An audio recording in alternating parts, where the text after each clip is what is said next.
Krivosheya. Krivosheya bu nima? Hozirgi paytda juda ham ko'p bolajonlar krivosheya bilan qiynalishmoqda.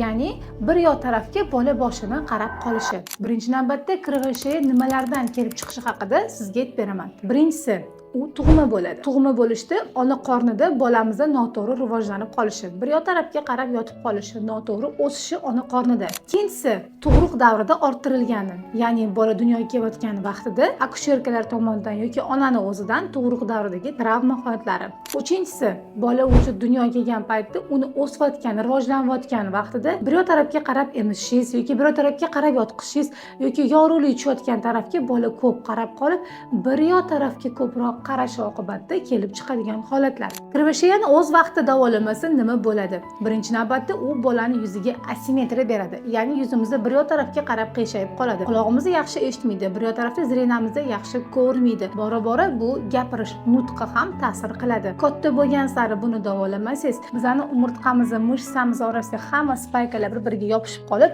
bir yo tomonga qiyshayib, skolyozni ham kelib chiqish holatlari bo'ladi. Krivasheyan davosi qanaqa bo'ladi? Krivasheyan davosi uni darajasiga qarab bo'ladi. Agar sizda boshlang'ich davrdagi krivasheya bo'lsa, unda sizga vrach, massaj, LFK, fizlecheniya yozib beradi. Agar siz bu lecheniyalarga beparvo bo'lsangiz, unda bu operatsion holatlarga ham olib kelishi mumkin.